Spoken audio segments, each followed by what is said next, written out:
All right, actually today we're gonna wrap up Second Samuel, book of Second Samuel. That's where we've been covering for last whole month. And today we're gonna talk about David, who became a slave to his own pride. And so basically, I'm gonna talk about pride as the key word. Pride is a bit different than self-esteem.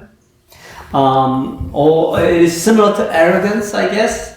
But pride is something that many people fail to manage their life because they become slave to his or her own feeling of pride in life. The pride is a problem for us not because it recognizes we are a better person, but it's in order to self-promote yourself to be a better person. In order to do that, what we tend to do is we put others down. We compare ourselves to others, and just because they are not par with me, and you have the sense of that you're a better person than the other. It's that kind of pride is the problem because of that. King David today fell into this trap. And today we are going to learn not what he did with his pride, but I like to talk about in focusing on different things. What God did with David's pride. What God is doing to him in order to put him on a track. And so that's the focus that I'm going to have today. Chapter 24, 2 Samuel, verse 1 through 10, we will now recite together. Let's read together. Again, the anger of the Lord burned against Israel, and he incited David against them, saying, "Go and take a census of Israel and Judah." So the king said to Joab and the army commander with him, "Go throughout the tribes of Israel from Dan to Beersheba, and enroll the fighting men, so that I may know how many there are." But Joab replied to the king, "May the Lord your God multiply the troops 100 times over, and may the eyes of my lord the king see it. But why does my lord the king wants to do such a thing?" The king's word, however, overruled Joab and the army commanders, so they left the presence of the king to annul the fighting men of Israel. After crossing the Jordan, they camped near Aroah, south of town of the Goths, and then went through Gad and onto the Gezer. They went to Gilead and the region of Tatim, Hodeshi, and on to Dan, Jan, and around toward Sidon. Then they went toward the fortresses of Tyre and all the towns of Hivites and the Canaanites. Finally, they went on to Beersheba in the Negev of Judah. After they had gone through the entire land, they came back to Jerusalem. At the end of 9 months and 20 days, Joab reported the number of the fighting men to the king in Israel. There were 800,000 able-bodied men who could handle a sword, and in Judah 500,000. David was conscience-stricken after he had counted the fighting men, and he said to the Lord, "I have sinned greatly in what I have done. Now, Lord, I beg you, take away the guilt of your servant. I have done a very foolish thing." Amen. All right. The author who wrote this 2 Samuel, he began to say that God stirred up David. It is God who stirred up David's heart and made David to do what he did. Apparently, David wanted to do a census, national census, count how many able-bodied who can go out fight. That's typically 20 years of ages of man. But author did not forget to say in the beginning that God stirred up David, and he very purposefully, he inserted this statement, even though there's a danger of misinterpret this part of the phrase, because if you just hear it out, it sounds like it's God who made David to fail. It is God who made David to commit crime against him. It sounds like it. But why did then author did this? It's because God is trying to tell us a very different aspect of principle here. There's three things that we want to learn from this whole passage, and then we want to learn about who God is. One, God stirred up David. This is how it is written. And if you read it as it is, it's like God made David to do what he did wrong. But this is my indirect translation. God remembered David. You see, many times in the Bible, here and there, God asks to remember him. Many times. And then about the same amount of time, God also tells his people that he remembers them. Here, one of the passage is saying, God heard their groaning, and he remembered his covenant with Abraham, with Isaac, and with Jacob. So God looked on the Israelites and was concerning about them. You see, actually God is God who is with his people. In order to do that, he is always remembering his people, and he always remembers what he promised to them. It's a statement, it's a declaration, it's a message God is trying to tell us today, that he remembers you. Even though many times you feel that he forgot about you, because you are in trouble, because you're going through hardship. Well, this is quite interesting to say God stirred up David, as if God caused David to fail. But what this statement is what we call oxymoron statement. It's like, it's trying to tell a different thing. It's not God caused David to fail, but it is a message that God was with David when he failed him. Does this make sense to you? The message is so clear. You see, in this part of the message, actually, this same message actually is found in First Chronicles. It's in other book, it's the Old Testament book. Same account of this incident is recorded. And in there, in first verse, this is what it says. Again, okay, hold on, let me read you this.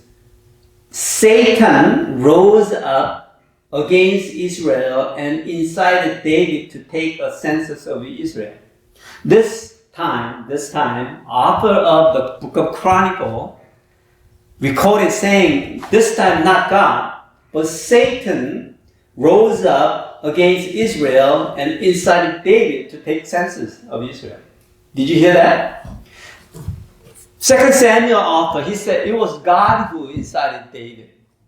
But Chronicle was saying it wasn't God, actually it was Satan who incited David. What does this mean? It's very confusing, isn't it? In all day, people believe anything that happened, major thing happened in their life. In behind the scene, who was there? It was always God was there. Anything that is tragic or anything that is a misfortune and all that, they had this notion, this is worldview at the time they had. It must be God. And anything that bad, God is using who? Satan, the devil, to do the best, worst. And so they had this notion. So what author of these two books are narrating is saying is, what is happening with David's life? It was more than just his own personal life. All along in this part of mistake that he is causing, still God was with him. Does this make sense? You see, the message is this. God is with us all the time. Not because we are succeeding, not because we made the life, not because we are always rich and, achieved. No. The message is clear. Even though we fail him, he is with us. It's almost like I don't know, Dwayne, did you ever raise your own kid? I had kids, yeah. You have a kid, so you and I, we can share this experience. You know, when we raise our own children, knowing that our children are, pursuing wrong way, sometimes as a parents, we just can't directly stop them. Sometimes we let them go through what they are going through. It's very heart-aching. But we know our hands are tied in our back. And we kind of watch from the sideline. I had that experience, watching all my 3 kids go through their life. And in that, their simple, short life, they cause me aching because there's not much I can do, even though I know they are going through the wrong ways. You see, God is the same way. As David is causing him aching because he's doing something that he's not pleased with. You see, he's watching. And that is the message. As if he's stirring up the David to do the wrong thing, but that's not what it means. You see, and maybe actually what he's doing is he's taking the blame for David for what he did. It's like as if that, I should have done better, right? That attitude. As a parents, we have that guilty feeling, right? When our children don't turn out the way that we desire, we feel like I could have done better. And so this is what that it is. The statement is that God constantly remembers his people. Matter of fact, the Chronicle author, before David asked his general to do national census, actually, chapter 18, 19, and 20, 3 chapters, it all narrates the victory of wars fought by David, King David, against the Moab, Philistine, and Ammon, and all these surrounding neighboring countries. And so all along, David had been the winner. And so he's been fighting all these battle after battle, and then he declared victory. And so he's a victory as a king at the time. But when he ordered his general to do the census, there was no war. Typically, when does national country decide to do a census in all day? Before they go to war, or before they want to raise the taxes? But in the time that David had done, there was only one reason he ordered his general to do the census, is to see how strong he is. After all these wars, he declared, victory over many wars, and he wanted to see how powerful king he is. Joab, the general guy, said, "King, why do you want to do this? It's not a time to do this. You have so many thousands of people already for you. What's the point of counting it?" But King David overruled, told him to go out and anyway do the census. So General Joab and his counter generals, they went out. They spent 9 months and 20 days. They did the census. From all the way northern part, tip of the northern part, Dan, place called Dan, and all the way to southern tip called Beersheba. The entire country has been scattered, and then they did the census. You see, the funny thing is, in today's passage that we read, it talks about after they crossed the Jordan River, they went to the Gad, they went to the Shidon, they went to the Tyre, and they come around and they went all the way to the Beersheba, right? It's kind of narrating all the places Joab and his general went to do the census. You kind of read it and it's like, well, too many places. You give up reading it. It's like, oh, they went everywhere. But the thing is, actually, those are recorded there to tell us, actually, not those places that they've been to. Actually, they are recorded to tell us the places they didn't go. You see, in the 2nd Samuel, actually, really doesn't say anything about where the Joab and the general didn't go. But if you're looking at the 2nd Chronicle, this is what the Chronicle author wrote it in chapter 21, verse 6. But Joab did not include Ribai, and Benjamin in the numbering because the king's command was repulsive to him. Remember General Joab didn't like the king's idea of doing this national census. He opposed, but king overruled them. So they went out. But when he came back, reported, it's saying he did not include people from tribe of Levites. He didn't go that area. And then also tribe of Benjamin, he didn't go there. Out of all 12 tribes, how many tribes are missing? 2 tribes. So he came back anyway, reported the number. 130,000 people. 130,000 people. That's a lot of people. That's 20 up who can fight. 120,000 people. Do you recall how many people who were 20 and older when they exodus out of Egypt? Do you recall how many people entered into the promised land led by Joshua? 600,000. 600,000. 600,000. Yeah, 600,000. But it's double of that amount. Did I say 120,000? Wait, I should say it differently. 1.2 million. I have to say 1.2 million instead of. So what happened was David's kingdom has grew double portion. That's the message basically. When King did the census, he found he has double more army than where the land was given by God through Joshua, the leadership. So what does it say? It's saying that David had such a powerful nation in his hand. But if you think about it, that message is saying, oh David, you are strong now. You are this powerful king. You have 1.2 million people who can fight for you. That's a powerful nation. But the message is the other way. What happened is, as soon as Joab reported to him about the result of the census, somehow quite interesting is happening.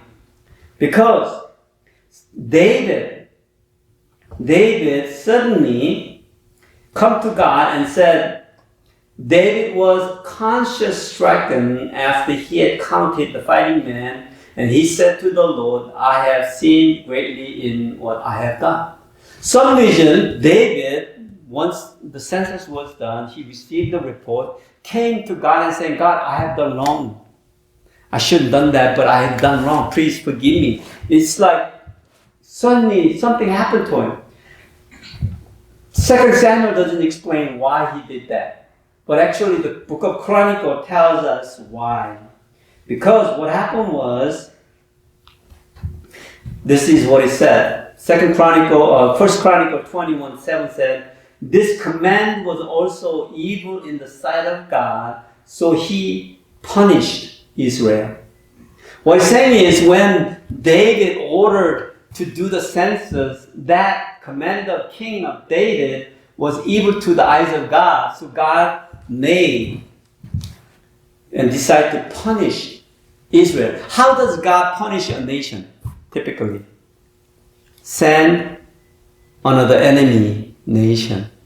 You see, under the leadership of king, whole entire Israel was at peace because they were winning all the battles after. I mean, if you think about it, there should be no nation wants to fight with Israel because they are such a strong nation now. But what happened? Somehow one of the nations decided to fight with David. Recklessly, if you think about it. Is this possible? Yeah, it is. It's kind of odd. But that's what happened. Why? Because God found guilty in what David had done. You see, what does this message say? You see, God may cause David's life miserable by sending enemy attacking him. You know, many times in our life, sometimes something bad things happen in our life, right? It does. Accidentally maybe, somebody caused it, and you wonder why God, this is happening, all that. But many times, you see, you have to wonder, is God involved in the life of his people? The message is clear, it is. God is always with his people. And to the point, the author said God stirred up David to cause him fail. But now he came to David. He cannot just ignore what David had done. And he sent his enemy to his way. Why? Because he wants King David to understand that he is still watching over him, that he is still with him. Does this make sense? I mean, God calls you miserable just to tell you, teach you that he's with you? Well, he's saying that's what is happening here. That's what is happening here. And then he did not stop there. Actually, he decided to send his prophet Gad to King David and said, you know what? You have done wrong thing here. So I'm going to punish you. But I'm going to let you choose out of 3 options. He said, first option is this. Your nation, whole entire Israel, will have 7 years of famine. Okay, that's the first option. The second option is this. You King David, you will be pursued by your enemies for 3 years. That you will be a fugitive because your enemy is going to pursue you 3 years. And the third one is this. For 3 days, the plague will come up to the people of Israel. Guess which one King David chose? King David said, well, I'd rather let God, merciful God, do his thing on me rather than man's hand. So he decided to choose 3-day plagues. So God sent his angel to the Israel for 3 days to strike plagues against the people of Israel. Guess how many people died? 70,000 people. Wow. That's a lot of people. That's a lot of people, 70,000. But what's happening is, God somehow in the middle, he felt bad that he brought this plague against his own people, and he decided to stop the angels to go about killing the people of Israel.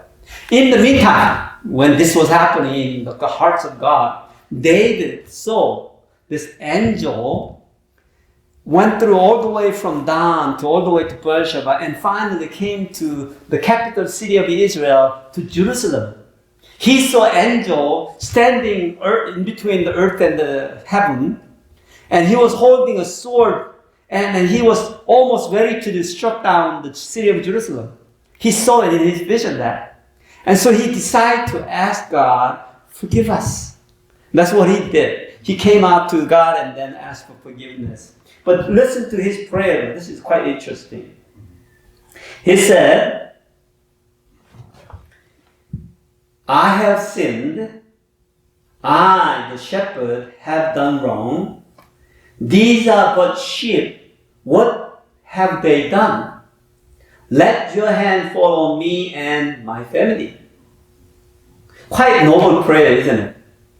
He said, I made the error. I did the wrong thing. But what these people do.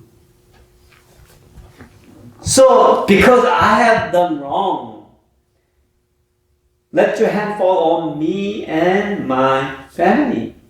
It's almost like he's standing up for himself, saying, hey God, I'm the one that did the wrong thing, so you got to punish me. Very noble thing. But you know what? This is quite an interesting prayer. Jerusalem, capital city of Jerusalem, who lives in there typically? The family of a king. And the nobles. They're all related anyway.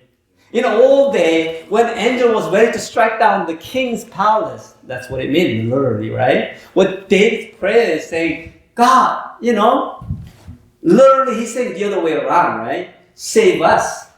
But he's putting a very noble way. It's what I'm trying to tell you is, David never was perfect before the eyes of God.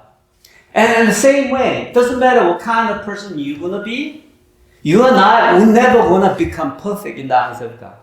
You will be always lacking something. We'll always have that defect. If God wanted to find blemish in our life, He would. There's a defect, there's many defects, there's many problems in us. Never right before in the eyes of God. But guess what the promise of God is? God is willing to be still in the midst of in our life. God wants to still remember us.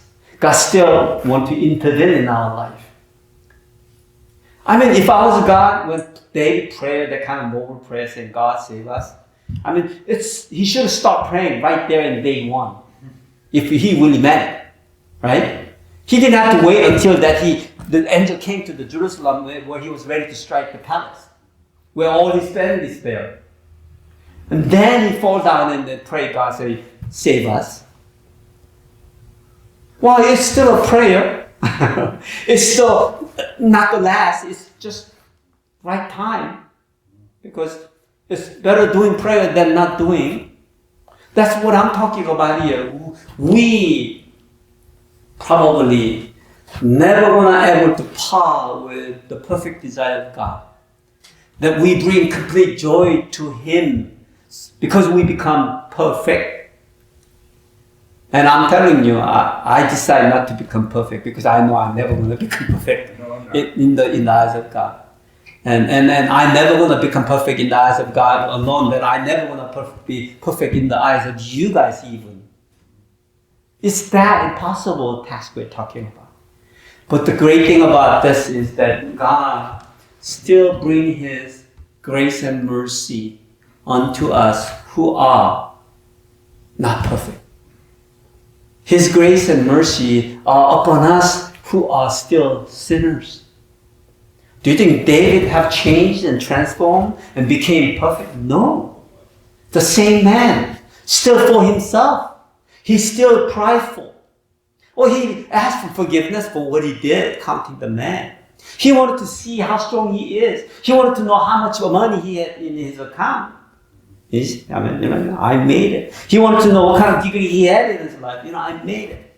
But the point is, what God's message to each one of us today is, it doesn't matter where you are.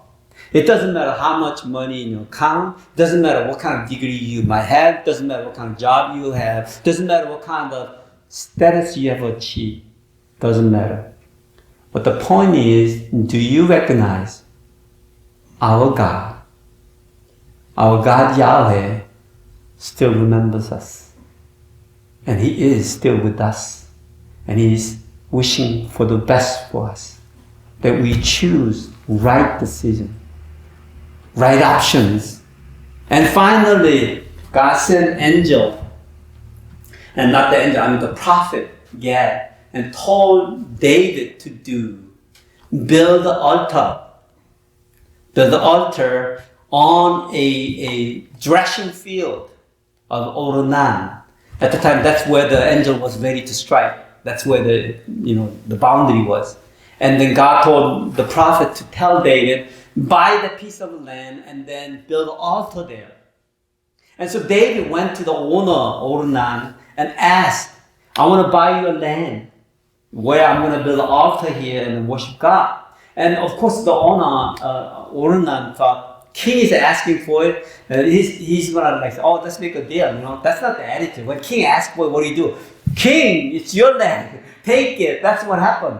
But King said, no. So he gave him 50 shekels of silver and bought that piece of land and the cow.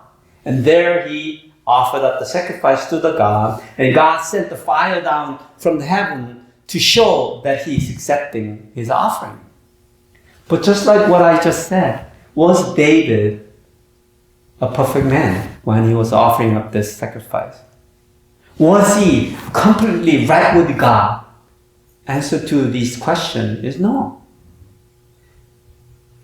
Many of us, same way, we came to worship God. We are not near perfect. We are all struggling. We are wanderers of this world. And we are still trying, but never completely holy, where God's holiness can accept us. But what did God decide to do? Still, He's asking. And God is still inviting us to do what? Come, build the altar for me and worship me. This is the grace and mercy of God. God gives more than what we deserve. God forgive more than what we can handle of the forgiveness. The punishment that David had to receive was 3-day punishment, right? But even that short 3 day, what did God do? He had to stop it in the middle. I mean, that's a mercy. David chose 3 days. He thought that was a short 3 days. But that, in the middle of it, he killed 70,000 innocent people. In his mind, 3 days, maybe a couple hundred people, he thought, maybe. But God had to stop his punishment. And if you think about it, the wage of sin is death in the eyes of God. And that sin, it doesn't mean the big sin, huge sin, no. We're talking about any sin.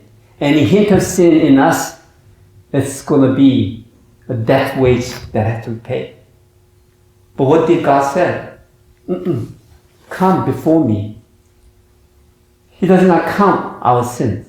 He does not count our defects. I mean, can you imagine if we come to God and they say, okay, open up. And let me count all the defects in you. Let me count all the failures in you. Let me count all the wrong things you have done. Our God doesn't do that. He's just simply say, come and acknowledge that I am with you, that I remember you, acknowledging that I am a merciful and graceful God. And this is the God we learn about today. David had failed because he had so prideful. He wanted to see what he achieved in his life. But you know what? What God desires for us is we become humble. He wants us to come before Him with the humility, not pride of what we have done in this life. And that's why in this chapel, this sanctuary, this gathering welcomes everybody who feel we are weak, who are lost, maybe even. Because all sinners in the eyes of God, that's the kind of people that Father asked to come. And to me, that's the kind of mercy and grace we are under. Can you imagine that? That's the kind of God we believe. You see, don't worry about what you achieved. Because God will not do this before your eyes saying, okay, well done. No, that's not what it is. He counts how much humility we have in us. How much love and forgiveness and mercy we have for others. That's what He's counting in Paul's hands. Not the degrees, not the account numbers, not, whatever we achieve in life. Well, it's nice things to have, nice things to achieve. And I think, frankly, we all Christians should live up to enjoy all the things that it is available.